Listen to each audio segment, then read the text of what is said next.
Qualquer pessoa que ocupe qualquer função, certamente tem um grau de poder. Pai e mãe têm um poder sobre filhas e filhos. Irmão mais velho ou irmã mais velha sobre aqueles e aquelas mais novas e mais novos. Professora ou professor. Assim, qualquer função que eu exerça, de alguma maneira tem um poder ali envolvido. E daí eu posso usar essa função para cumprir a missão que o poder me concede, ou eu posso usar essa função para o benefício pessoal. Ou para que, através dessa função, as pessoas passem a me respeitar, a me enxergar e a me valorizar. E isso é muito sério. Eu percebo que isso acontece em todas as áreas da vida, qualquer área. Mas eu percebo isso também no meio evangélico. Quando, por exemplo, o exercício do pastorado, ele passa a ser um título de honra e não um título para serviço. Eu tenho um poder para servir, um poder relacionado a uma missão. Eu recebi de Deus a função de cuidar de um rebanho e não de ser servida pelo rebanho. E não de ser objeto de veneração por parte das pessoas a quem eu conduzo. É só ver a vida de Jesus, como é que Jesus lidou com os discípulos. Em nenhum momento Jesus se utilizou do fato de ser ele o mestre para que os discípulos fizessem o que ele quisesse. Para que os discípulos o servissem, para que os discípulos fossem antes dele e cuidassem de tudo, para que os discípulos o livrassem da morte, para que os discípulos o anunciassem para as autoridades. Nada disso. Jesus foi exatamente o modelo de vida que Deus quer para nós. É aquele que ama e serve. É aquele que, diante da pessoa que exerce o poder abusivo, ele não se manifesta com ira, mas ele também não cede.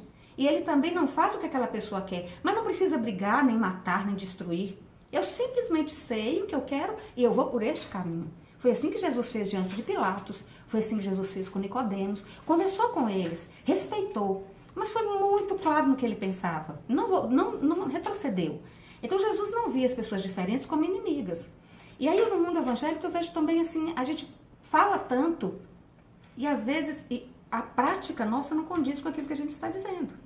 Então eu falo que Deus é amor, mas eu apregoo às vezes atitudes de violência.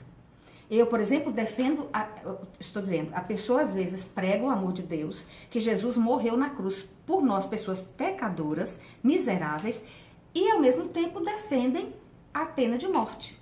Ou seja, defendem a morte a pessoas que cometem pecado. Diante da sociedade, o pecado de quem assassinou alguém é diferente do pecado de alguém que fofoca sobre a vida alheia. Mas diante de Deus não há diferença de pecado. Pecado é pecado. Se aquela pessoa merece a cadeira a pena de morte, também quem está falando mal das outras pessoas merece a pena de morte. Ou então, todas duas, apesar de estarem erradas e terem que assumir o ônus das suas atitudes, evidentemente, quem matou precisa ir para a prisão, precisa sofrer julgamento. E quem fofoca precisa assumir que fez e dar conta disso diante das pessoas. Todas vão assumir as consequências, mas nós não temos o direito de, por causa da nossa função ou da nossa posição de cristãs, querer julgar o mundo todo, querer nos colocar como supremas e supremos sobre o mundo, dizer que nós somos pessoas mais importantes do que as outras. Nós não somos. A Bíblia diz que Deus amou o mundo de tal maneira que Ele deu o único filho que Ele tinha para que viesse ao mundo e salvasse esse mundo das suas dores, dos seus pecados, das suas aflições. Eu penso que nós precisamos, em nome de Jesus, rever nossas atitudes e ser pessoas coerentes. Mais vale viver o cristianismo do que falar sobre o cristianismo. Que Deus nos ajude.